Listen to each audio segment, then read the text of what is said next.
All right, everybody, welcome back. You know what we like to do here, time for another deep dive. And this one's for all of you out there dreaming of owning your own place, getting ready to buy your first home. Yeah, that's huge, U-G-E. And we know it can feel kind of like, well, stepping into a maze in the dark. But hey, we've got you. Today we're talking about avoiding the biggest first-time homebuyer mistakes, those traps people fall into. We're getting some expert advice courtesy of 5 mistakes to avoid when buying a home for the first time, straight from the pros. Great article by Sarah Lyon. And to help us unpack all this and break it down, I've got, as always, our real estate pro joining us. Hey, everyone. Happy to be here. Let's make sure you feel confident, not confused when you're out there house hunting. Yeah. Music to my ears. Okay, so this article, it throws out this stat that honestly kind of blew my mind. Only 36%. Think about that. Just a little over a third of people know that you don't actually need to put 20% down on a house. I don't know why, but I always thought that was like etched in stone. Right. It's crazy how much staying power that myth has. I think part of it is just, how we talk about home ownership in general. It's always this big, almost impossible dream for a lot of people. So naturally they think, okay, 20%, got to have a massive pile of cash to even get started. Yeah, totally. And it can be so misleading, especially, come on, for first-time buyers especially, right? Like, who has that kind of money just sitting around? And not most folks I know just starting out. Yeah. Exactly. Good news is you've got options. FHA loans, those are backed by the Federal Housing Administration. Those only require a 3.5% down payment. And for veterans out there, VA loans, 0 down. Whoa. Okay. See, that's huge. I mean, that could be the difference between buying a place now W versus waiting years and years to save up. All right. So we tackled that 20% down payment myth, busted it wide open. But now there's this whole other thing to think about, honestly. And I've been there. The pressure to settle. You're scrolling through listings online and you're like, okay, this one's almost right. Maybe I could live with it. Oh, I know that feeling. The market's competitive. People are telling you to move fast, make an offer, and now W. Oh. But this is a home, not a pair of shoes we're talking about here. Yeah, this is big. It's your future home. We're talking about years here, potentially. And honestly, settling for a place that just doesn't feel right. Recipe for disaster. Or, well, not disaster exactly, but frustration for sure. Yeah. And then you end up redoing the kitchen or the bathroom, some big renovation down the line that you could have avoided. Oh, totally forgot about that. Yeah. Ripping out that ugly bathroom tile later. Way more painful to the bank account than holding out for a place that already feels like view. 100%. And it's not just about like how the place looks, Yeah. It's about your lifestyle, what you need the place to do, how you actually live. Don't let anyone pressure you, rush you into making a decision you'll regret. No way. It's like that saying, right? Buy the worst house on the best street. Well, okay, maybe not the worst house. Right. Let's not get carried away here. But yeah, the point is location first and potential. That's big. Focus on those over like, I don't know, a fancy staged kitchen that looks good in photos, that kind of thing. Okay, that's really good to remember. So, not settling. Got it. But now, we got to talk about the less fun part, the money.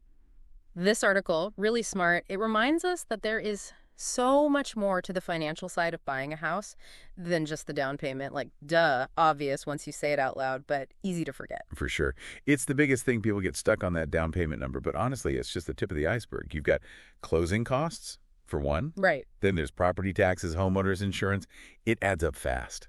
It really does. It's like those hidden fees on airline tickets. You think you're getting a deal, then bam, all of these extra charges appear. That's a good analogy. Happens all the time with houses. Yeah. And then on top of all that, you've got the regular ongoing costs paying your utilities every month, right? Regular maintenance that needs to happen, plus those inevitable unexpected repairs that pop up. Ugh, the worst. Like when your super old water heater decides to, flood the basement. The joys of homeownership. Definitely not speaking from personal experience here. Sure. Of course not. But that's the thing. You got to budget for those just-in-case moments. Having a financial cushion, lifesaver. Seriously. Stress goes down, way down when you've got that. Makes total sense. So, money stuff, check. But this article also brought up something I actually hadn't thought that much about before, energy efficiency, and how it's not just about, doing the right thing for the planet, which, yes, important, but it can actually save you serious cash over time, right? Big time. And that's where Energy Star certified homes come in. So these homes, they're designed to be more energy efficient from the get-go. Okay, so what does that actually mean? It means lower utility bills, for one. Less energy you're using, less you're paying for. So someone like me, who basically lives with the AC blasting all summer. Yeah, you'd see a difference for sure. That's good to know. And the way they build these homes, usually better insulation, they use high-performance windows. Fancy. All that, not only does it save energy, but it also makes the house just more comfortable all year round. Okay, I'm sold. It's like, oh, win, win, win. Your wallet's happy, the planet's happy, and you're happy because you're comfy. Now, we can't wrap this up without talking about, well, the people part of home buying. Specifically, all those pros, real estate agents, lenders, inspectors. Sure. Going through this alone, not a good idea. This article, it really emphasizes, like, putting together the right team. It's like your home buying A-team, you know? Love that. Your own little Justice League, but for real estate. So true. You want people on your side who, one, they actually know their stuff, they're experts, but also they get you, they understand what you need, and they'll fight to make sure you get the best deal possible. They've got your back. Makes sense. Yeah. But, okay, how do we find these amazing real estate superheroes? Honestly, the whole, like, interviewing agents thing, kind of intimidating. No need to be intimidated. Honestly, the best place to start is just ask around, talk to people, trust friends, family, people at work, whoever, anyone who's bought recently. Yeah, word of mouth. Exactly. It's like, that friend who always knows the best new restaurants, right? Yeah. Their recommendations are gold. Totally. Okay, and then besides asking around, what about online reviews? Like, those actually legit. More than you think. Sites like Trust Builder, that's a good one. You can get a real sense of what other buyers have experienced. Different agents, lenders, even home inspectors, they're all on there. It's like getting a sneak peek behind the curtain before you actually hire anyone. Oh, I like that. Knowledge is power, as they say. For sure. Especially when you're talking about something as big as buying a house. Right. Like, this isn't ordering takeout. This is a huge decision. Exactly. And you deserve to feel good about it every step of the way. Okay, so we cover a lot today, from like that whole 20% down payment myth, which busted, to finding your like real estate dream team. I gotta say, I'm feeling way less overwhelmed just having this conversation. That's what we're here for. Honestly, even just being aware of these common mistakes, that alone puts you ahead of the game. Totally. It's like, I don't know, having a cheat sheet for one of life's biggest tests. Yeah. Except in this case, we're actually like learning useful stuff along the way, not just cramming the night before. Exactly. It's about feeling empowered, not panicked. Yes, love it. Okay, so as we wrap up this deep dive, I always like to leave our listeners with a little something to think about, to take action on. We talked about mistakes to avoid, which is great, but what's one thing, one proactive step that someone could do, like today, to feel more in control of their home buying journey? Ooh, I like that.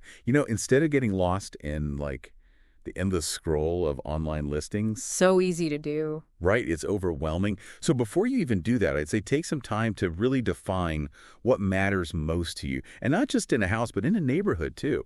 Like, what are your non-negotiables? What does your ideal living situation actually look like? Once you have that clear picture, finding the right place becomes so much easier. Oh, that's so good. Because it's easy to get caught up in, I don't know, what everyone else is doing or what looks good on Instagram, But at the end of the day, this is your home we're talking about. 100%. It has to feel right for you. Exactly.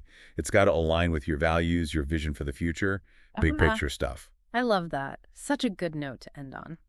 All right, future homeowners out there, you got this. Armed with this expert advice and hopefully a little more excitement, less anxiety, go find that dream home. You've got this. We're rooting for you. That's a wrap for today's deep dive into the world of first-time home buying. We hope you feel informed, inspired, and most of all, ready to make this happen. Until next time, happy house hunting, everybody.